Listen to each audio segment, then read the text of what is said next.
Boy, why are you crying? Beloved by many, the classic story of Peter Pan has been adapted countless times into film, television, and other mediums. But which ones have adapted the whimsical story the best? Hello all the lost boys and girls out there! I'm Michelle. And I'm Adrian, and today on this first episode of the Stories That Forged Us, we're going to be breaking down the top 3 most popular Peter Pan adaptations compared to the J.M Barrie original. We'll analyze what makes a good adaptation and which movie is the best based on what the productions decided to keep and change based on the original book. Before we get into the adaptations, we must first understand the original source. Now, we won't do a full analysis of the book, but it is important to have a basis to jump off. Peter Pan first appeared in the book The Little White Bird. Then J.M Barrie wrote the fantastical play that he then transcribed into a book. We all know the general story of Peter Pan. Peter Pan loses his shadow, he finds it at the Darling House, and he takes Wendy, John, and Michael to Neverland. There, they battle Captain Hook, encounter natives, and eventually get back home. It was a creative story that captured audiences everywhere with its magic, fairies, flying, pirates, natives, crocodiles, and so much more. This book carries a darker tone. Peter Pan is forever trapped in a cycle of forgetfulness, where any life lesson he learns are quickly lost. At his core, Peter is a child, playful yet cruel. He can be a jerk, and in some of the grimmer moments, he's even killed the Lost Boys who dared to grow up, leaving the others terrified of him. Yet, despite his flaws, Peter can still be a good person and perform heroic acts. And then there's Hook.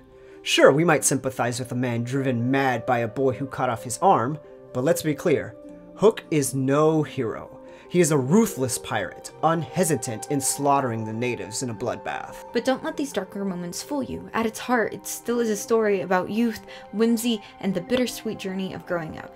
To truly grasp J.M Barrie's work, let's look into his own relationship with his childhood. Barrie's brother died young, becoming the boy who never grew up in their mother's eyes.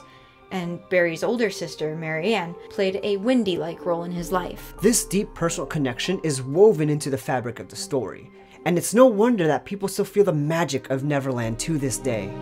This tale has been adapted time and time again, continuing to captivate audiences for generations. Media adaptations take a story and transpose it into another form of art. The most common is a book into a movie, but a good adaptation shouldn't just copy, it should evolve, offering something new. A film can be a poor adaptation, yet still be great on its own. Or, a faithful adaptation might fall flat. The best adaptations have a balance of honoring the original material while standing strong on their own. Let's start with one of the most iconic adaptations of all time, the 1953 Disney animated movie. This is likely the version that comes to mind for most people. And no wonder, this film made a huge impact, spawning amusement park rides, meet and greets, merchandise, and countless spin-offs and sequels. As an adaptation, it stays fairly true to J.M Barrie's novel, but it takes a more lighthearted approach, steering clear of the darker themes. It follows the basic plot, but deviates in the vibe. The film is more about the youthful spirit instead of exploring other complex emotions associated with puberty. Like any adaptation, changes are made to better fit the new medium, and the choices in this film have a lasting impact on the future adaptations of Peter Pan. For example, when the kids arrive in Neverland, in the novel, the Lost Boys, pirates, and natives are all chasing each other in a chaotic circle. But in the movie, the kids gaze down at Neverland from the clouds, and the pirates fire at them once they recognize Peter. One of the most significant changes involves the parents. In the novel, Darling parents discover their children are missing and leave the window open in hopes that they'll return. In the movie, however, the parents are out at a party, and by the time they return, the children are already back home from their adventures. This alteration removes the emotional weight of that reunion and the sense of deep parental love and concern. The Lost Boys are very different from book to screen. In the novel, they're fully developed characters and help us understand Peter more as a character. But in the movie, they're mostly used as comedic relief. Another key change is how Hook tries to kill Peter at the end. In the book, it's with poison, a dark and sinister method. But in the movie, it's a cartoon time bomb, disguised as a gift from Wendy. While not played for laughs, it adds a more slapstick, Looney Tunes style value. This change likely aimed to keep the tone lighter, though it doesn't take away from the emotional impact of the moment. The lines "to live" or "to die would be an awfully big adventure" are nowhere to be seen in the movie, and the Never Bird rarely gets adapted. Overall, Disney's Peter Pan is a solid adaptation that has earned its right as a classic status. Yes, it has some outdated stereotypes, but recognizing the context of its time and how far storytelling has evolved since then is very important. While the film has its flaws, both in content and behind-the-scenes drama, it's important not to erase that history, but to learn from it. With all that being said, there's no denying its iconic place in film and animation history. Remember earlier when we talked about how not all films can be considered true adaptations?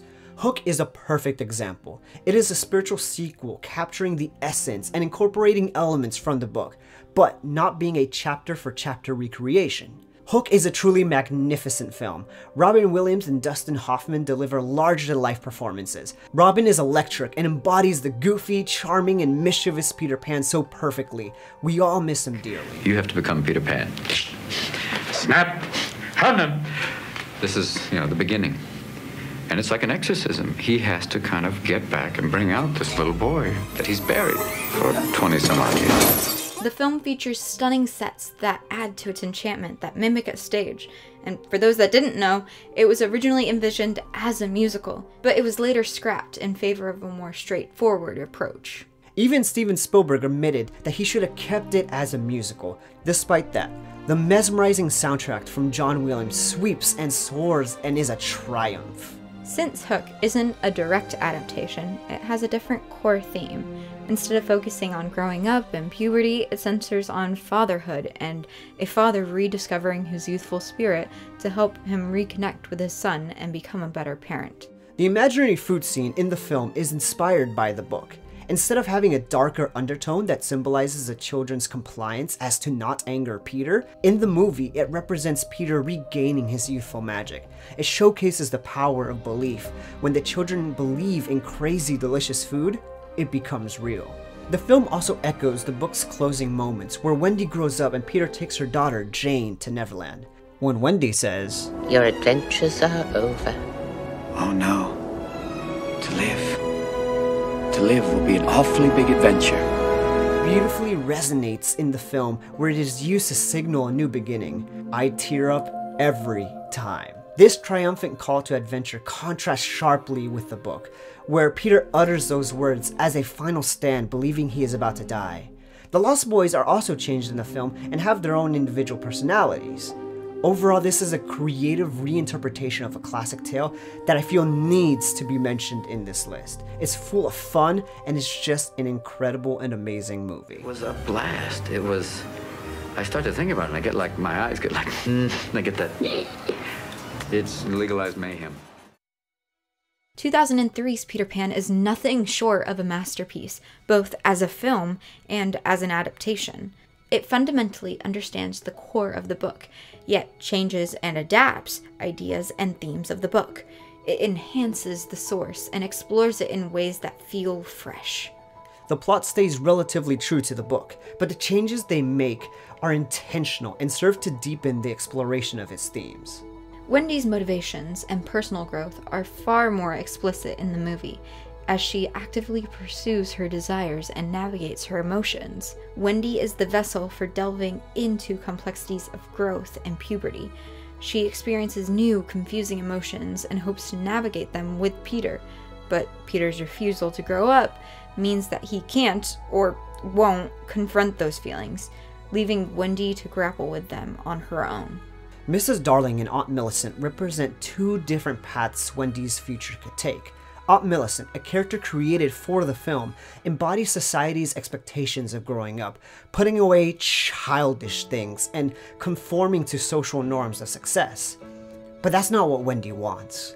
On the other hand, Mrs. Darling carries a magical allure that maintains a youthful spirit into adulthood. Wendy doesn't have to become one or the other. Instead, they reflect the possibilities of the woman that she might grow into. What's truly remarkable is how Aunt Millicent, who initially seems like a brash figure ripping Wendy away from her childhood, becomes a sympathetic character. She could have easily been an antagonist and stayed that way, but instead she's portrayed with depth, showing genuine love and care for her family. By the film's end, she accepts Slightly as a son, not because of societal expectations, but by following her instincts and her heart and embracing the joy of love and childlike wonder. One of the film's greatest strengths is how it embraces the darker aspects of Peter's character while still making him incredibly charming and likable with real flaws. The film doesn't shy away from the fact that Peter holds power over the Lost Boys. Peter has his bratty moments, just like in the book. But the film brilliantly rearranges these scenes to effectively showcase his character arc, making him a more relatable and ultimately more likable figure. The fairy dance scene is a beautiful reimagining of a moment from the book. The general idea is for Wendy and Peter to talk about their relationship. The movie moves this conversation from the inside of Hangman's Tree to a forest near a group of fairies dancing. Doing such isolates them from everyone else, allowing them to venture into their feelings and get into a loud, emotion-fueled argument. To die will be an awfully big adventure. In the book, Peter utters this line as a desperate cry in a dark moment, but in the film, it's reimagined as a cocky remark Peter throws at Hook, showing how he treats everything like a game. At first, this might seem like an odd way to use such a profound line, but it gets paid off at the end of the film, when Peter gazes longingly at Wendy, knowing he can never truly be with the one he loves. Here, he changes the line to live will be an awfully big adventure. And while we can go on scene by scene on why this film is spectacular, we will touch on one last point. It's short, we promise. Peter Pan 2003 is the only film adaptation to include the clap if you believe in fairies in a way that isn't cheesy or breaks the tension of the moment. For theater, this can work brilliantly, but in a film, it can take people out of the moment. So when Tinkerbell's light starts to fade, his agony and pain rips across the universe, and his screams ripples in the air. It's almost as if those who believe hear his pleas and join him in a chant of I do believe in fairies! I do! I do believe in fairies. I do. And so the movie takes this scene from the book and play and is able to evolve it into the medium of film flawlessly. In a scene where our hearts soar and our emotions become larger than life. Peter Pan 2003 is a film that continues to captivate audiences even 20 years later with its undeniable charm and imagination. Characters are torn from the pages and brought to life with so much care that you can feel it in every frame. The brilliant music matches the atmosphere, immersing you into the world of awe and wonder. Visually, the film is a masterpiece that emulates a child's colorful storybook rather than striving for realism. From stunning cinematography to the detailed costuming and sets, it's a shame the box office didn't appreciate its brilliance. Peter Pan is a timeless story that continues to welcome new hearts into Neverland's endless adventure. It has been adapted countless times and will be adapted countless more. In those moments when life gets hard and the magic seems to fade, Peter Pan rekindles that spark inside of us and reminds us the power of imagination and the connections we share with others. Even though Peter Pan is a tragic character, there's a silver lining. While Peter always forgets, he never truly forgets Wendy. Despite being decades late, he still returned for her. Their love fundamentally changed Peter. It's not sad because he couldn't have Wendy.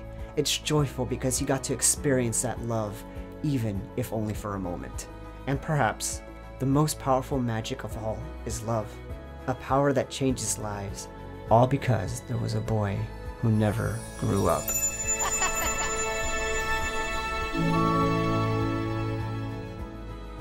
And that was our analysis. Thank you guys so much for watching. And remember, stay tuned for the second episode of The Stories That Forged Us. Coming soon, like, comment, and subscribe. So you'll see more of our videos very soon.